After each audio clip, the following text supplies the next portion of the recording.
Good evening, Captain Retired Matt Edwards here with the next Observation Post Weekly Report, Facebook Live Weekly Report. Okay, so as usual, I'll try to keep it short or shorter, and I will start off reading about what I put there as my jot note, basically, and then I try to back it up and expand on whatever. The first point I made was separation of powers. Now, I didn't put anything else there, but what I'm talking about is the different branches of the government in a democracy are supposed to keep an eye on the other branches so it don't go wrong. Now, for good government, you need to have the legislators, the ones we vote in, the members of parliament in the Canadian Westminster parliamentary system. Then you have the executive branch. They are the people that do things. You know, they run Veterans Affairs, they run Canada Revenue Agency, and stuff like that. The third branch, people don't usually think of as the government, but it's the judiciary, the judges. So there are three branches, and they're supposed to keep an eye on each other. Now, back in 1995, the government got rid of the independence of the Veterans Review and Appeal Board, and that's a bad thing. You're not supposed to get rid of one of the protections that people have. Now, another one, for example, is another problem, for example, because the government doesn't want anybody criticizing them, I believe, is that they have things like the ombudsman. They have a tax ombudsman, they have a Veterans Affairs ombudsman, and they have a Canadian Forces ombudsman. Now, these ombudsmen have no power to compel a solution to any problem they discover. So the government set up a toothless or various toothless organizations that can't fix whatever problem they find. Now, they can embarrass the government by coming out with a public report, like the 2003 Canadian Forces Ombudsman report about the unfair deductions under the Service Income Support Insurance Plan, Policy 901-102, where the Pension Act compensation for injury on duty was clawed back from the value of the Service Income Support Insurance Plan, and it reduced the insurance that people had bought and paid for. Now, that was fixed, allegedly, I guess, in the 2012 Manouche federal court case. But I want to make people aware of the separation of powers because of the way that the government seems to think that they all need to be on the same page. But in reality, they're supposed to be watching the other two to make sure it don't go crazy. You know, they're supposed to be reasonable. For example, the clawbacks under the Veterans Affairs regulations, under the Veterans Wellbeing Act regulations, Section 22, they shouldn't have clawbacks of other things like old age, Canada Pension Plan, or the Canadian Forces Pension. Well, you can't reduce someone's compensation because they have other stuff, you know, being paid to them. You're not allowed to. It's just not in the common law. It is not fair. It is not equitable. And I can refer you to a case, Butlerelli versus Flanagan, Ontario Court of Appeal, 1973. And they said there's no equitable principle that would allow a victim's savings or pensions or insurance to reduce the level of compensation that they get. Because the person who harmed the person who was injured, the victim, they have a duty in equity to make them whole, to make them, put them back as far as money can do, to the place that they were before. Now, the second one, after I saw the first one, the second one, the same thing. I'm here thinking to myself, what the hell was I thinking? SISIP interest for the late monthly payment. Now, people may not be following everything I'm doing, but this is why I'm documenting things. The government is the underwriter for the Service Income Support Insurance Plan. Now, Manulife makes the physical payment, and they make it around the 20th or the 21st of the month. Now, they would try to convince you that that is early for the next month, but A, long-term disability insurance is always paid in arrears. And 2, the contract states that the payment must be paid at the end of the month. Now, it occurred to me, how much interest are we talking about here? So I could probably figure that out by looking at, say, a payment to a reservist Reservists get the exact same amount no matter what rank they were, so it would be easy to figure out for a reservist. And then figure out how many days interest, 20, 21 days interest on $2,025. And that will give us an estimate of how much money any average person is missing out if they're getting a late payment, as I say. Now, some people will say that, it's not proven until, it goes to court or something. It's true, but also before you go to court, or you're taking the task some other way by going to the ombudsman or something, I don't know, going to your member of parliament, you want to make sure that you're on the right track. So you'd look up the policy, and you'd see the section that says it's due at the end of the month, and then you get your bank statement or something, and then you'd show that it's not being paid at the end of the month, and then you have them cut in what's called breach of contract. So, insurance is what you call a peace of mind product, and it's also called, it could be semi-fiduciary or fiduciary, where you're supposed to take the interest of the other person ahead of yourself. Now, people might not think that's true, but insurance has what's called the duty of utmost good faith. All contracts have the duty of good faith implied into the contract. Excuse me. So you're not supposed to lie when you're forming a contract. But long-term disability and other insurance contracts are what's called utmost good faith, or something uber fides in Latin. Now, that means that you, as the insured, cannot lie to the insurer, and the insurer cannot do things like they're doing, paying the payment late every month, and then try to tell you that they're paying it early. That puts what could be the tort of misrepresentation onto it, because they're obviously lying.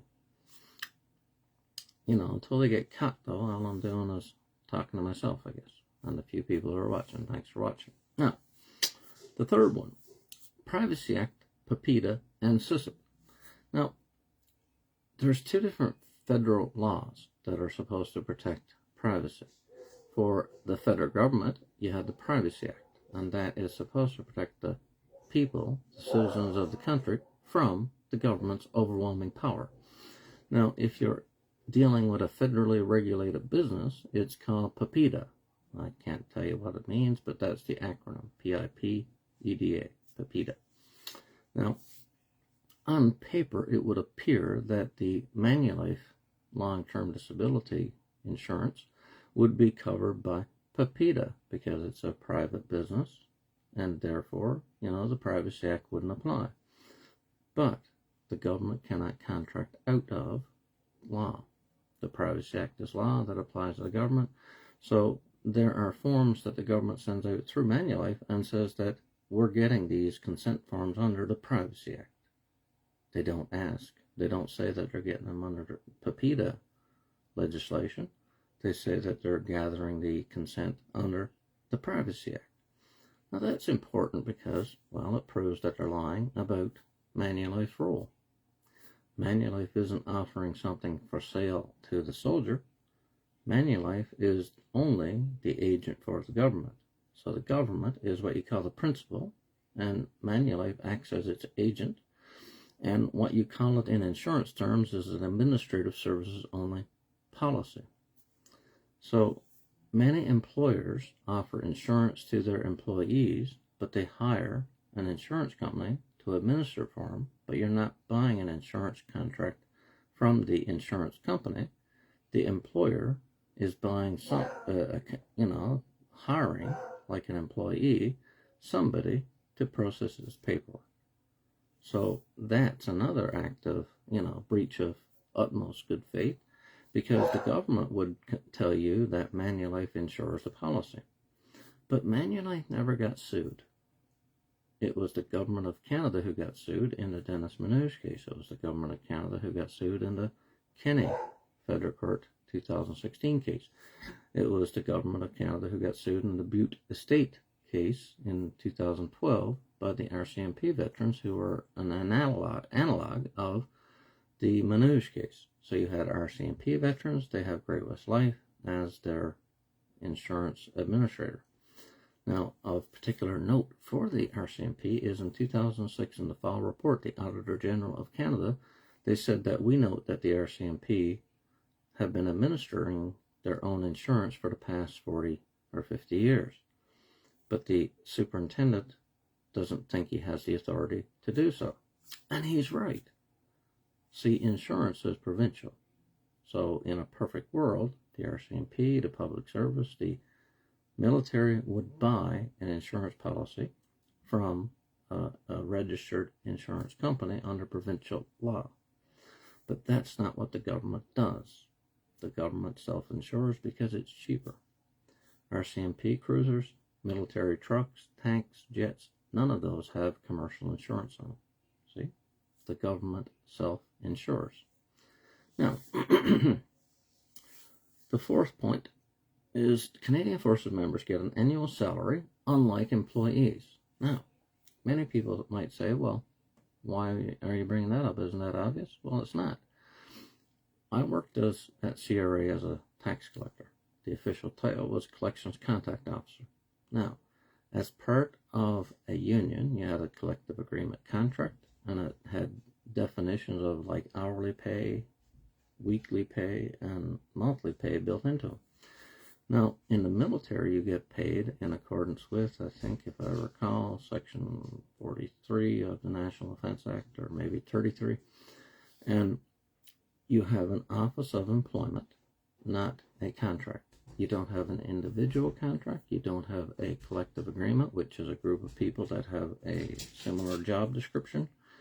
You have basically an office of employment.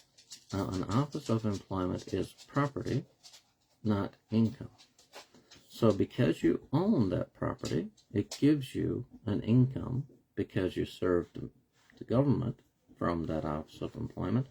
And under the Income Tax Act, for example, they make a difference between, and I'll list off the 5 different sources of income: income from employment, income from an office of employment, income from business, income from property, and income from capital gains.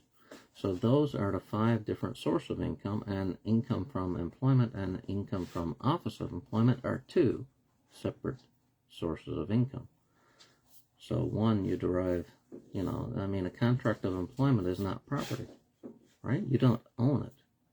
You own the income you get from when you serve your employer later. That's time, like no work, no pay, no pay, no work. That's just what you say in unions and stuff. It's kind of obvious. Nobody does things for free. We're not slaves. Hope the dog don't disrupt my broadcast. I was playing a game the other day, and she got in there and she scratched at the wires and knocked the modem offline. Anyway, get out of there, Clara. Get in. Come on. Come on. So anyway, I'll see if I can grab her without knocking things over. Ah, gee. Get out back. Now, last point. Oh, no, I got 2 points. Do disabled people need more government supervision? And then, isn't that oppression? Now, where I got that idea was from a book I found on Google Books about by Michael J. Prince. And he was saying that the government is increasing supervision of the disabled. Now, supervision is the same as spying to me, So they have rehabilitation under the Veterans Wellbeing Act. That's the government putting its spying apparatus on the veterans. So they don't trust, they don't believe, so they want to make sure that someone keeps an eye on them people you can't trust, them disabled people. To me, that's despicable. If someone gives you a reason to not be trusted, that's one thing. But if you serve in the military, in Defense Administrative Orders and Directives, you have to be of good character. If you're not of good character, you can't be a soldier. So if you get out of the military without being cashiered, thrown out, released dishonorably, they ought to assume that you're of good character. And then, well, why would they distrust you if you had like I did, a 13-year career in the military, and you weren't kicked out, court-martialed or something? Then why would all of a sudden the government not trust us? To me, it's reprehensible. Now, they would try to say that, oh no, they'll put a spin on it. Oh, rehabilitation is about making sure that we can try to assist you in returning to the workforce. And then I would say, well, soldiers don't work. Soldiers don't have a contract. Soldiers are not employees. So go fuck yourself, okay? So you want a soldier to go from military service, where they became disabled, into military service, and then you want them to go to, transition maybe, to a civilian workforce. Well, that might have some benefits, but what makes you think that they'll be fit to serve somebody else if they're too disabled to serve in the military? What makes you think that they're not too disabled to go to work in the civilian capacity? You know? I mean, it's kind of mind-boggling when you think of it, because they think that it's just snap your fingers and then all of a sudden they'll get a job for you. Most employers, and I'll reference a 1916 report about World War I, they said, well, why would a factory manager hire a person with one arm or one leg when they can hire someone with two? They'll get more production out of a person that's able-bodied than they will get out of a disabled person. Now, they were only talking about physical disabilities, not mental or psychological or other disabilities.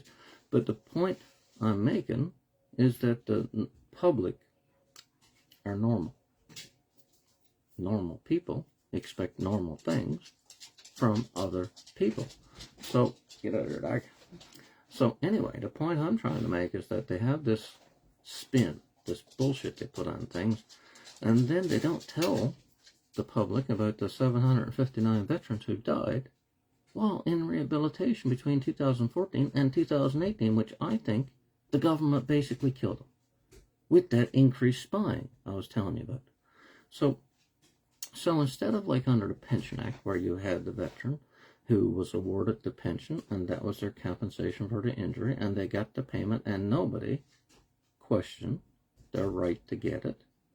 In fact, in a case in 2003 called Otterson, Ontario Court of Appeal, 2003, they referenced one of the architects of the Pension Act, a William F. Nicholson, and he was saying, we're not going to follow around the veteran, disabled veteran, or whatever it is, I'm paraphrasing a bit, and make sure that they attend Sunday school. Now, what he was saying that is if they get their money and then blow it on booze or dope or something else or piss it away or whatever, that's their own personal responsibility. The government doesn't have a responsibility to make sure that they do the proper thing with their money, because it's not the government's money. The government paid the compensation, their property, to the veteran who is entitled to that money, and what they do with it is none of their fucking business. See, that's the thing. Same thing should be true about the Pension Act, the new Veterans Charter stuff. In fact, I wrote a column about that today. I haven't done any columns, as I call it, stories of late, but I put one out today about the benefit roller coaster. And I'll just give you a brief synopsis of it. Basically, if you're getting, say, the Canada Pension Plan, the Canadian Forces Pension, the Service Income Support Insurance Plan, and then add the income replacement benefit to it, when Veterans Affairs set up the income replacement benefit in 2006, they called it a prudent safety margin by all of the clawbacks or reductions it had. Now, if you had SISIP, that's paid automatically on medical release to everybody but a reservist. So let's assume that that was the only payment you had at the beginning. Then you added the Canadian Forces Superannuation Act pension. Well, the Service Income Support Insurance Plan, Policy 901-102, under Section 24A of the policy would reduce its payment based on the amount of money that you got because you paid into a pension, which is property. So they take their long-term disability and they save money for the taxpayer under the Department of National Defense's expenditures, and they reduce the expenditures by another Department of National Defense expenditure, the Canadian Forces pension. So that's one loop of the roller coaster. Now, add the Canada Pension Plan to that.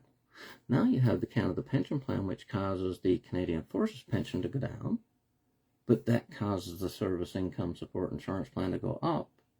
But the Canada Pension Plan causes the Service Income Support Insurance Plan to go down. So up, down, up, or whatever, down, up. Jesus fucking Christ, they got it made all confusing.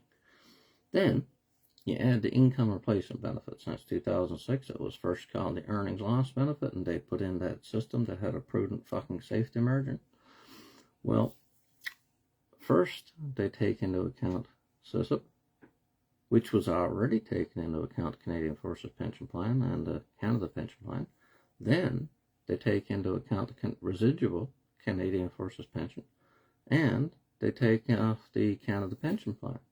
Now, what makes them think it's okay for the Government of Canada, through 4 different agencies, 3 of them take each other into account? Now, the Canadian Life and Health Insurance Industry Association, or the Canadian Health and Life Insurance, I always get that mixed up. It's either CHLIA or CLHIA. Well, when 2 different insurance companies are trying to take, say, the Canada Pension Plan into account, they split it 50-50. Now, that seems fairer, and it is fairer, but it isn't fair. Why isn't it fair? Well, one case I was reading was saying, well, you're adding extra complication to the situation. If you're getting one payment and then you add a second payer, well, you have 2 different payments to be made now. There's twice the chance that something will go wrong. Then, in the case I was talking about, I got to look up the name of it because I can't recall. They said, what about if the company goes out of business? What about if they say this? What about if he doesn't become disabled? What about if he dies? All these different factors come into play, and it's all goddamn well complicated. What has to happen in a perfect world is you have to get all of these payments without clawback. And people are going to look at me and say, you're crazy, man. Why would you get all those payments without any clawbacks? Well, you have to ask yourself, why do they think they have the right to claw back? Just because they say so?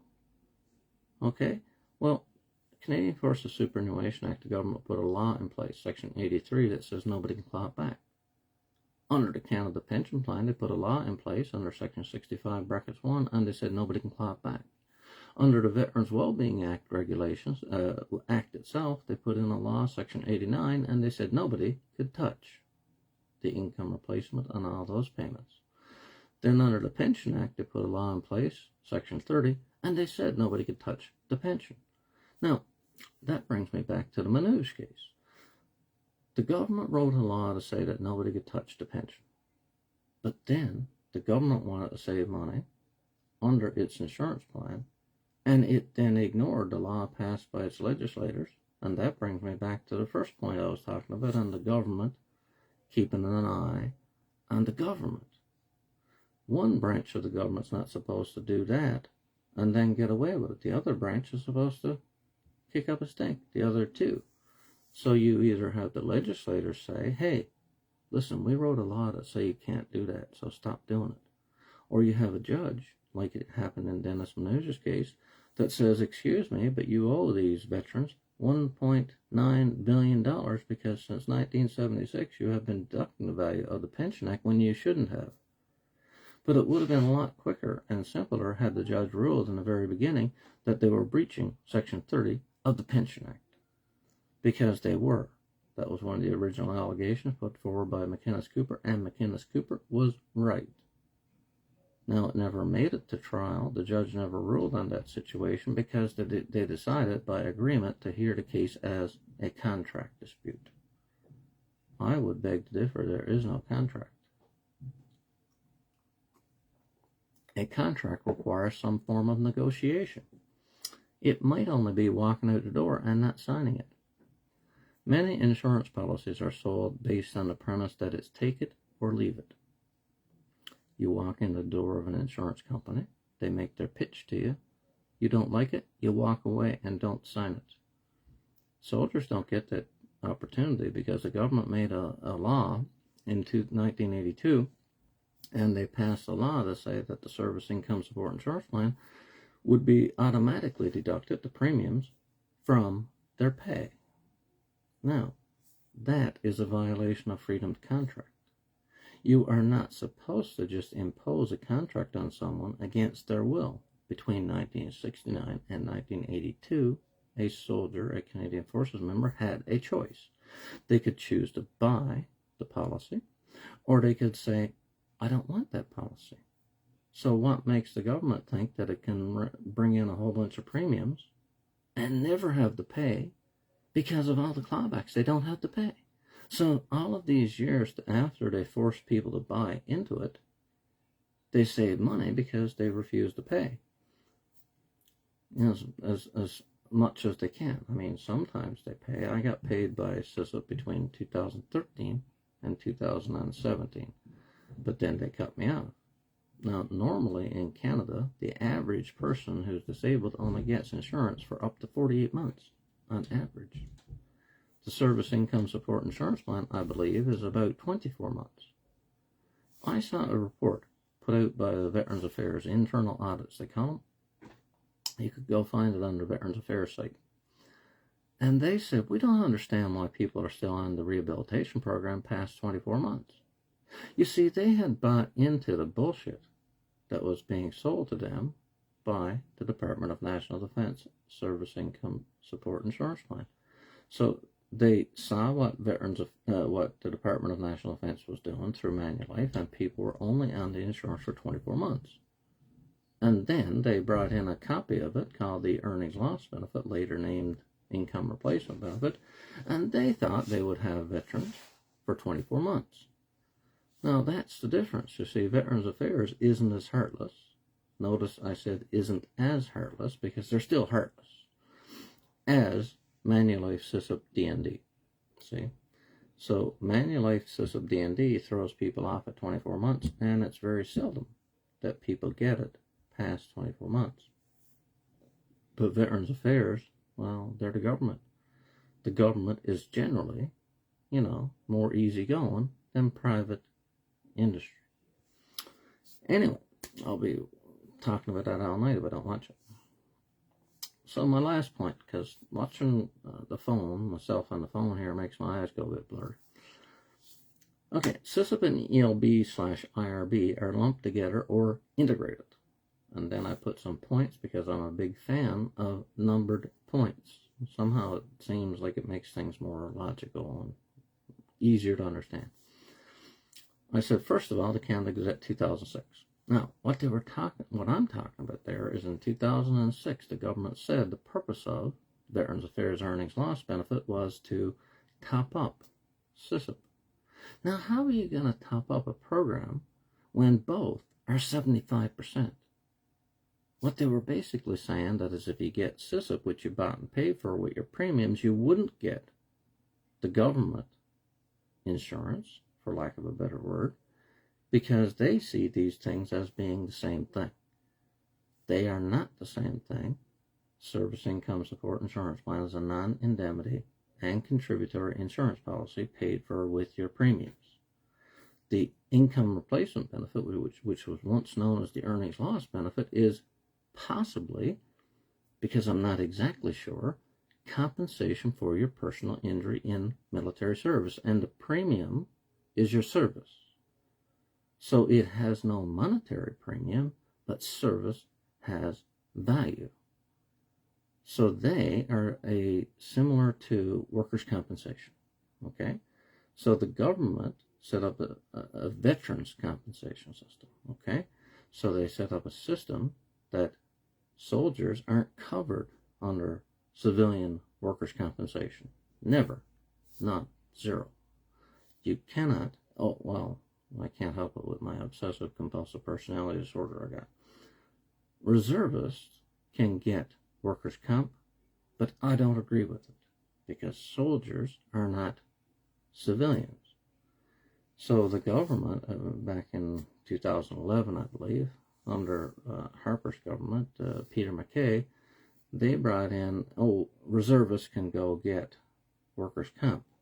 And their reasoning is that the Government Employee Compensation Act, Section 3, brackets 1, only mentioned regular force soldiers and RCMP members. They cannot get the federal government equivalent to workers' compensation, which is called the Government Employee Compensation Act. So they looked at that in a very strict legal sense, and they said, well, it didn't say that all soldiers don't get it.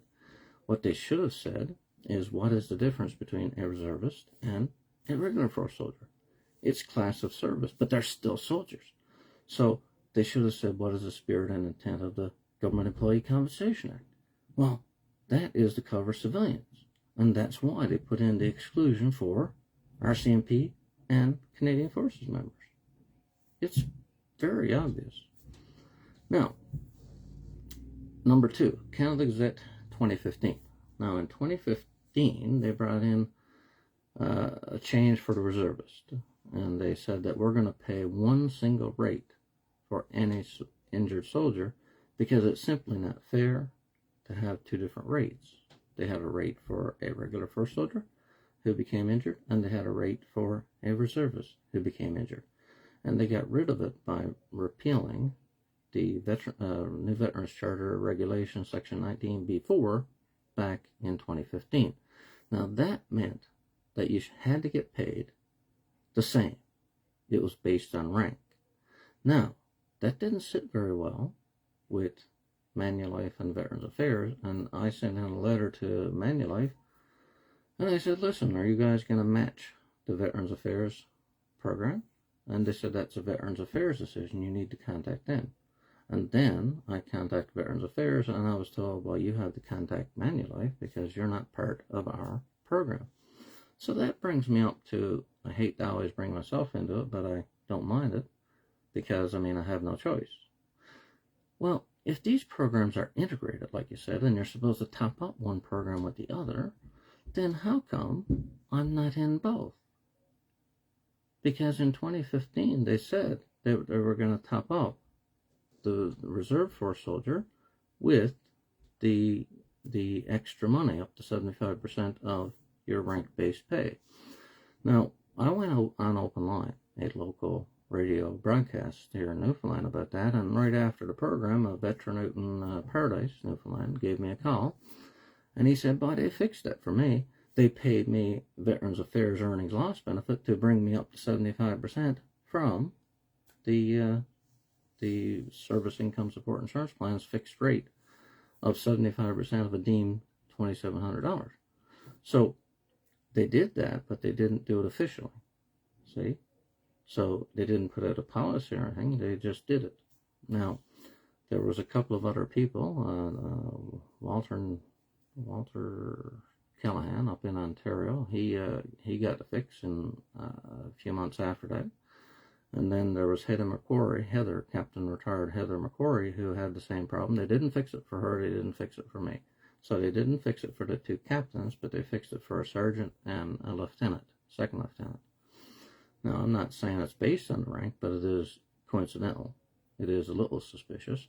What they ought to be doing is following a consistent approach. Anybody might not like the answer, but if it has consistency, you could understand it. So the first guy who had it, he was only paid retroactive. He was only paid from the date he was approved, which was July 2015. But the government had announced it back in April. So I was telling him he should get it back to April. Why should he suffer 2 or 3 months worth of not getting topped up? And then Walter, he got it from October right back to April. So when that happened, and I mean, people might call me a shit disturber, I called up Randy, and I said, listen, they wouldn't pay you for, April, May, June, but they went all the way back to April from October for Walter. See, they shouldn't be doing such asinine things. If they had went back for both or didn't go back for both, you could understand it. But they went back for Walter, they didn't go back all the way for Randy, and they didn't give me or Heather anything. See? That ain't fair. That's all I can tell you. One of these days, I'll try to hold them accountable other than just talking about it. Number 3, Canada Gazette in 2016. Now, in 2016, they did a top-up again. This time, it was for the regular force veteran because they decided to make the rate 90%. Now, Service Income Support Insurance Plan, of course, ignored that and didn't decided not to do it, and they stuck with 75%. Now, because the government was officially topping up, they announced 90%, and SISIP was paying $75. Well, they decided that Veterans Affairs would then have to kick in with an extra payment. Now, a lot of people might say that's exactly what they said back in 2006. But the thing is, you can't do it that way.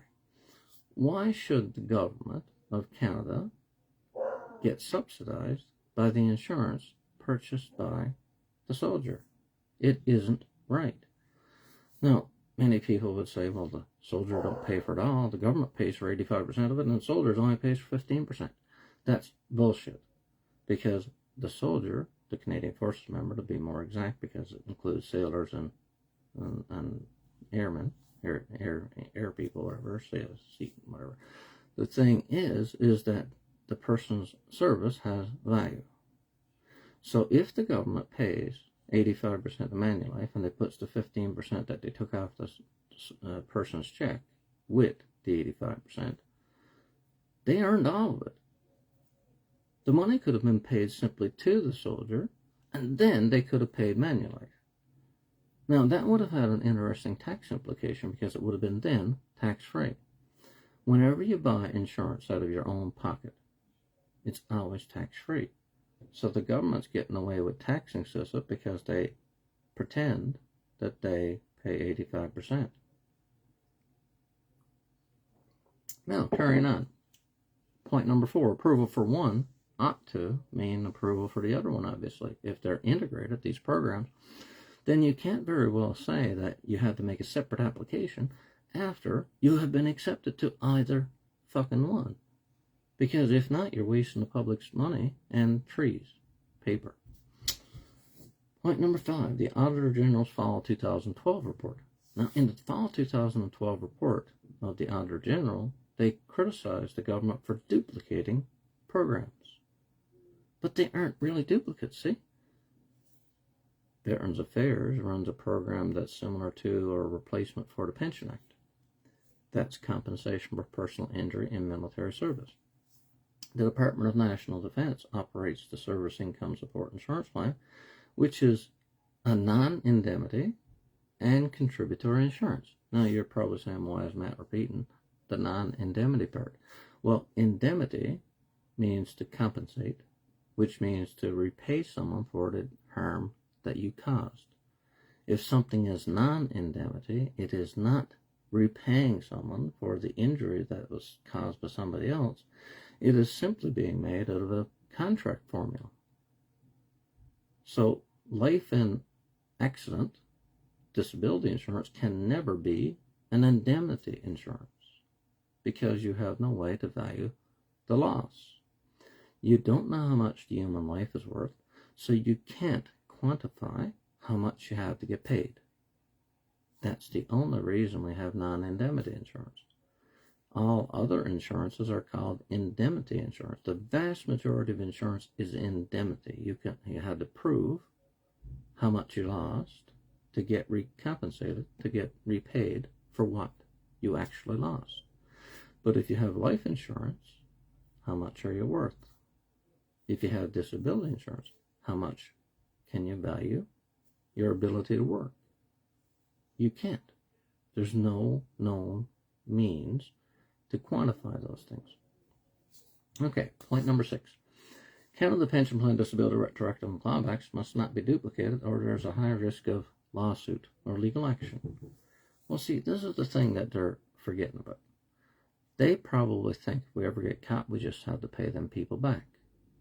But that's not enough. You have what's called a peace of mind contract. Insurance, and I would say pensions, are peace of mind products. You ought to be able to count on the things when you need them. So if they claw back something meant for peace of mind, the Canadian Forces Pension, the Canada Pension Plan are meant for peace of mind.